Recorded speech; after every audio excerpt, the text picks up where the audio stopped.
Turski otoris poerba pod makedonski ot rastel pobrazo i daval poveke prinosi.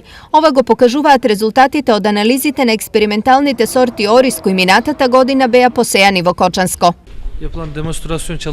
Пред донесувањето на турскиот ориз, приносите овде изнесуваа 20 до 25%, а минатата година од нашите семиња приносите изнесуваа од 45 до 50%. Сепак високиот принос е резултати на компатибилноста на семето и почвата. За да има добри резултати, потребен е висок рандаман, а добар рандаман зависи од сортата, времето и местото на сеење. Ние сега донесовме сорти ориз кои даваат висок процент на рандаман од 50 до 70%.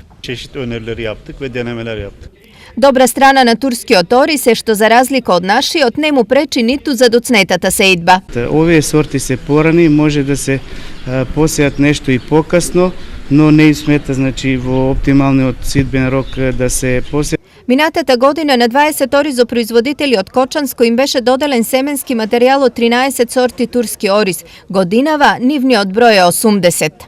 Постоеше многу поголем интерес од овие што се сега на списокот за да им се подели бесплатно грант ова семе од турските сорти ориз.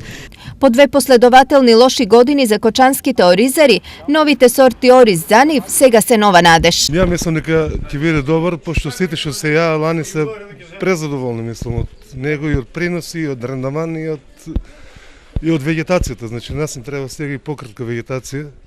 Инаку приносите од турските сорти ориз се движат од 9400 до 11000 килограми по хектар, а највисок принос е забележан кај сортата чакмак. Кршливоста на арпата при преработка се движи од 37 до 64%.